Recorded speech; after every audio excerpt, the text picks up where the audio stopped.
ધોરણ 9 ની અંદર આપ સૌનું સ્વાગત છે। ધોરણ 9 વિષય હિન્દી, એની અંદર આપણે આજે ચોથું જે કાવ્ય છે કર્ણ કા જીવન દર્શન, એના વિશે આજે આપણે જોઈશું। તો કર્ણ એટલે પહેલા તો તમને એવું ખ્યાલ હોવો જોઈએ કે કર્ણ કોણ હતો। તો કર્ણની આપણે વાત કરીએ તો 5 પાંડવ જે હતા એનો સૌથી મોટો જે ભાઈ હતો, જે એનું નામ જે છે એ કર્ણ છે। તો કર્ણની આપણને મહાભારતની અંદર એની વાત આપણને જાણવા મળે છે કે 5 ભાઈઓ અને કર્ણ જે છે એ જ્યારે યુદ્ધ થયું તે દરમિયાન 5 પાંડવો અને કર્ણ વિરુદ્ધ દિશામાં હોય છે, અને એ દરમિયાન શ્રી કૃષ્ણ જે છે એ કર્ણને સમજાવવા જાય છે।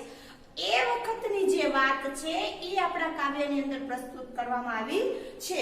તો જ્યારે શ્રી કૃષ્ણ કર્ણ પાસે જાય છે અને કર્ણને કહે છે કે હે કર્ણ, સામેના પક્ષમાં તો તારા ભાઈઓ છે, માટે તું આ પક્ષમાં આવી જા, તો તને જે તું મોટો ભાઈ હોવાના કારણે રાજપાટ જે છે એ તને મળશે।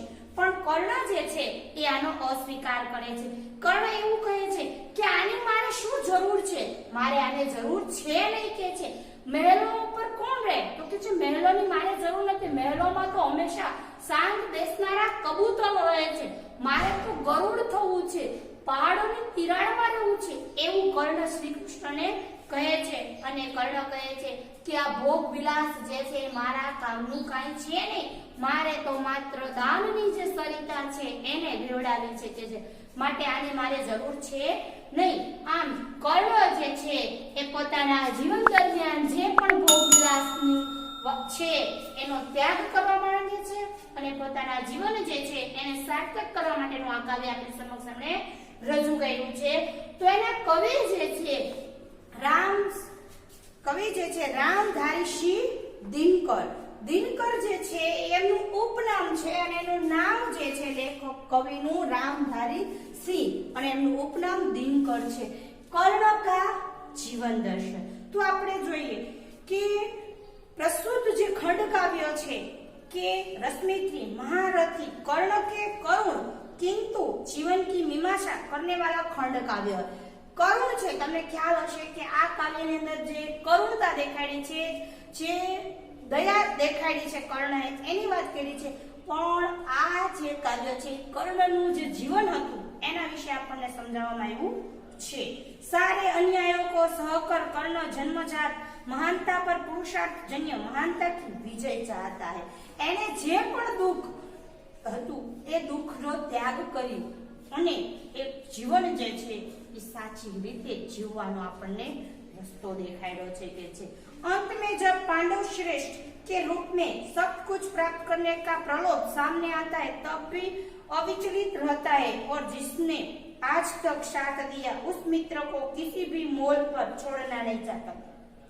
જ્યારે શ્રી કૃષ્ણ કર્ણ પાસે સંદેશો લઈને આવે છે કે સામેના પક્ષમાં તારા ભાઈઓ છે અને એમનો જે દુશ્મન છે એના વિરોધમાં, ત્યારે કર્ણ સરસ મજાનો જવાબ શ્રી કૃષ્ણને કહે છે કે તમારી વાત સાચી છે, સામે મારા ભાઈઓ છે, પણ આજ સુધી હું મારા ભાઈઓ પાસે નતો, અત્યાર સુધી હું મારો મિત્ર એટલે કે દુર્યોધન જોડે હતો, અને આજ સુધી હું એની સાથે રહ્યો છું, અને હવે જ્યારે એના ઉપર મુશ્કેલી આવી પડી છે ત્યારે હું એનો સાથ છોડવા તૈયાર છું નહીં, એવું એ શ્રી કૃષ્ણને સમજાવે છે।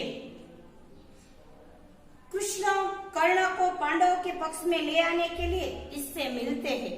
उस कथा प्रसंग के प्रस्तुत काव्यांश આપણે અહીંયા જોયો। કર્ણને મળવા જાય છે શ્રી કૃષ્ણ, કયા શ્રેયથી, તો કર્ણને પાંડવોના પક્ષમાં લાવવા માટે। પણ કર્ણ જે છે એ પોતાના મિત્ર દુર્યોધનને છોડવા નથી માંગતો, અને એ દરમિયાન કર્ણ અને શ્રી કૃષ્ણ વચ્ચે જે વાત થાય છે એ આપણા કાવ્યમાં કર્ણ કા જીવન દર્શન દ્વારા આપણા સમક્ષ રજૂ કરી છે। હવે આપણે કાવ્યને જોઈશું કે છે वैभव विलास की चाह नहीं, अपनी कोई परवाह नहीं।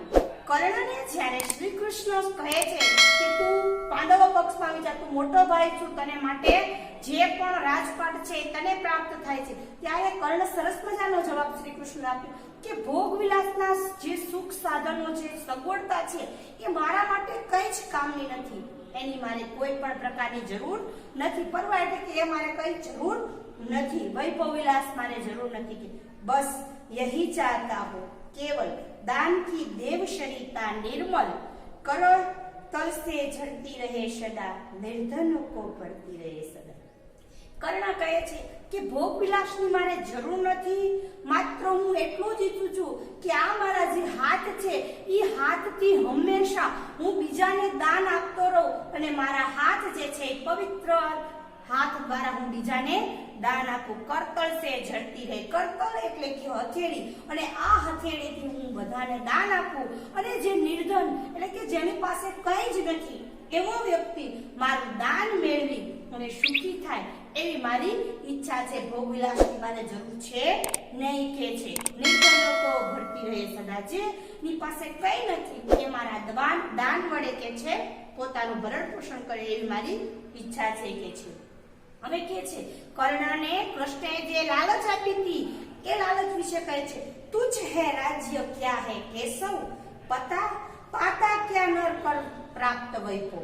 કેશવ એટલે કે શ્રી કૃષ્ણને કર્ણ કહે છે તુજ એટલે કે આ નકામું છે, આ રાજ્ય નકામું છે, આ ભોગ વિલાસ નકામું છે, અને કોઈ માણસ જો આ મેળવી લે છે તો એ મેળવીને શું કરે છે? બસ એ તો ખાલી ભોગ વિલાસ ભોગવે છે અને જ્યારે અહીંથી જાય છે ત્યારે ખાલી હાથ જાય છે। માટે આ રાજ્ય, આ ભોગ વિલાસ એ બધું જ મારા માટે તો કે છે નકામું છે। કોઈ માણસ આને મેળવે છે તો પણ એના માટે એ નકામું છે કે છે। ચિંતા પ્રભુ અલપ હાસ કુછ ચાકચિક્ય કુછ ક્ષણ વિલાસ કે છે કે આ બધું ખોળા જ્યાં સુધી આપણે છીએ ત્યાં સુધી થોડી ક્ષણો આપણે એનો આનંદ મેળવી શકીએ છીએ અને ભોગ વિલાસ જે કાંઈ થોડો છે એ આપણે અહીંયા જ ભોગવવાનો છે, ઉપર આપણી સાથે કંઈ આવતું નથી, માટે કે છે આ બધું મારા માટે નકામું છે। પર વહ ભી અહીં ગવાના હે, કુછ સાથ લે જાના નહીં। કીધું કે જે પણ આપણે મેળવીએ છીએ, આપણે થોડું હોય તો વધુ મેળવવાની ઈચ્છા રાખીએ છીએ, પણ એ વધુ મેળવ્યા પછી પણ શું? એ બધું જ અહીંયા મૂકીને જવાનું છે। એટલે કે જ્યારે આપણે આ દેહ છોડી છીએ ત્યારે આપણી સાથે નથી લઈ જતા। કોઈ વ્યક્તિએ તમે એવું જોયું કે કોઈ મરતો વ્યક્તિ હોય અને એને લઈ જતા હોય તો એની જે ધન સંપત્તિ છે એની જોડે બાંધી સળગાવી દે છે? ના, એવું કોઈ નથી કરતું। માટે બધું અહીંયા ને અહીંયા રહી જવાનું છે। માટે કર્ણ કે છે કે એની અંદર બહુ મોહ માયા રાખવી नहीं के छे। मुझसे मनुष्य जो होते हैं कंचन का भार ना ढोते हैं, पाते हैं धन बिखराने को, लाते हैं रतन लुटाने को। કર્ણ કહે છે કે જે પણ મનુષ્ય છે એ મનુષ્ય સોનું, કંચન એટલે કે સોનું, એ સોનાને શું કરે છે? એ સોનાનો મુકટ બનાવે છે અને માથે જો મારા માથે પહેરાવવામાં આવશે તો એ સોનાના મુકટનો મને ભાર લાગશે। કંચન કા ભાર ના ઢોતે એટલે કે એ સોનાના મુગટનો ભાર મારે નથી જોતો, મારે રાજ્ય નથી જોતું, રાજ્યનો રાજા પણ મારે થવો નથી, અને રાજ્યનો રાજા થયા પછી પણ મારા ઉપર એ સોનાનો મુગટ જે છે એ મુગટનો મને ભાર લાગે, માટે હું ભાર સહન કરી શકું તેમ નથી કે છે। જે પણ પાત્ર કે મનુષ્ય પાસે જે પણ ધન છે એ ધનનો સંગ્રહ કરવાની જરૂર નથી, એ ધન જેને જરૂરિયાત છે એ વ્યક્તિઓને ધન આપવું જોઈએ એવું કર્ણનો વિચાર છે કે છે। રતન બિખરાને કો લાતે રતન લૂંટાને કો, એટલે કે જે કાંઈ છે એ જરૂરિયાતમંદોને આપો, એનો સંગ્રહ ન કરો કે છે। जग से न कभी कुछ लेते हैं दान की हृदय का देते। આ જગ જે છે આ જગ પાસેથી કર્ણ કે છે મારે કંઈ જ જોતું નથી, માત્ર મારે એટલું જ જોઈએ છે કે આ જગતને હું મારા ખરા હૃદયથી આપું એવી એની ઈચ્છા છે। લેવાની ઈચ્છા નથી, માત્ર દઉં એવી ઈચ્છા કર્ણને છે કે છે। આવું એ કેશવ એટલે કે કૃષ્ણને કહે છે કે છે।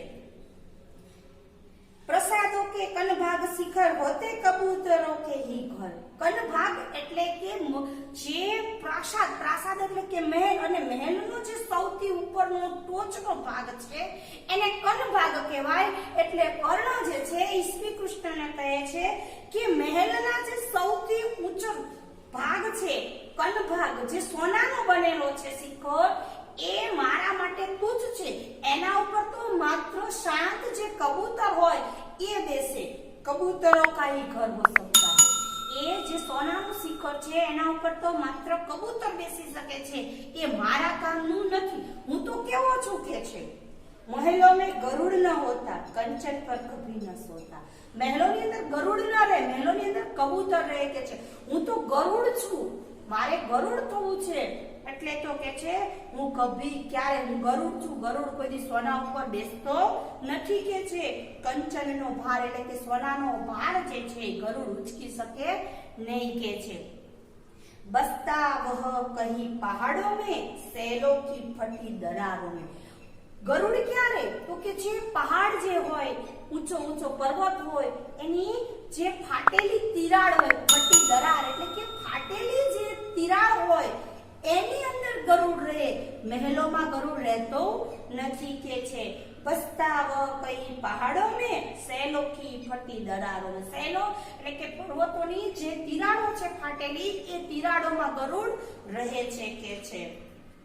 होकर समृद्धि सुख के अधीन मानव होता नित तक्षिण. सत्ता किरीट मणिमय आसन करते મનુષ્ય ખાતે ચરણ. એટલે કે માણસ જે છે એની પાસે જે સુખ સમૃદ્ધિ છે એ થોડી ક્ષણો માટે છે કે છે, અને એ મેળવી અને મનુષ્ય પોતાનું અંદર જે તેજ રહેલું છે એ તેજને ઓછું કરી નાખે છે. પોતાની પાસે જેટલી સમૃદ્ધિ રાખે છે એટલો મનુષ્ય પોતાની અંદર જે તેજ છે એ તેજને ખોતો રહે છે કે છે. સત્તા એટલે કે જે કાંઈ સત્તા, પદ, કિરીટ એટલે કે મુગટ, મણિમય એટલે કે મણિ નામનો જે રત્નો છે, આ બધું મનુષ્ય પાસે હોય તો આ બધાના તેજના કારણે મનુષ્ય પોતાનું જ તેજ ખોઈ બેસે છે કે છે. नर वैभव हेतु ललचाता है पर वही मनुष्य को खाता है.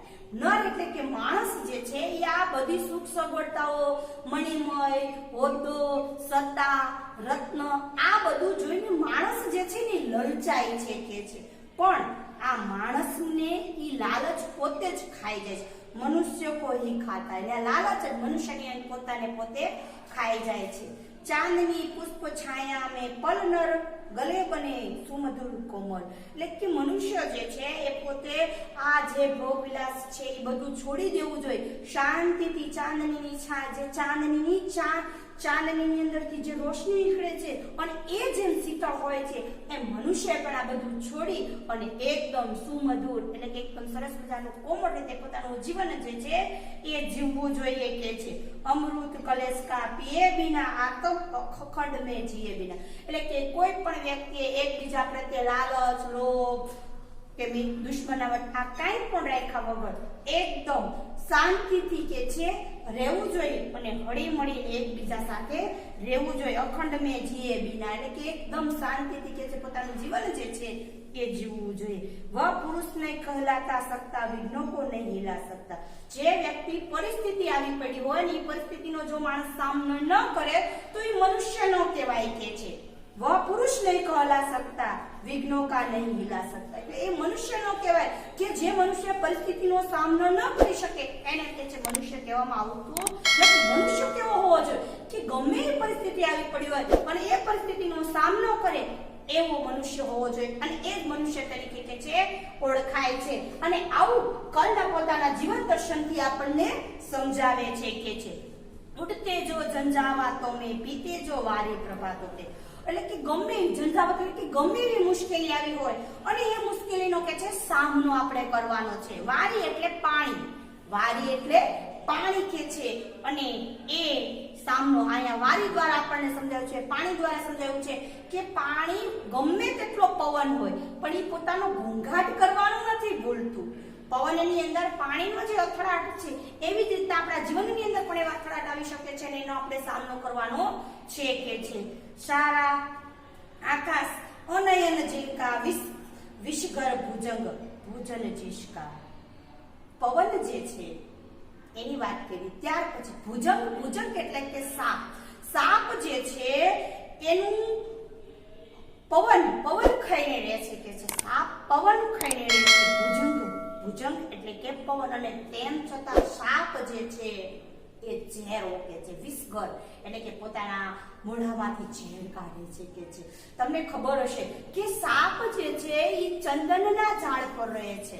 ચંદન જળનું ઝાડ એકદમ શીતળતા આપનારું છે અને એના ઉપર સાપ રહે છે, તેમ છતાં એકબીજાના ગુણ એકબીજામાં નથી આવતા.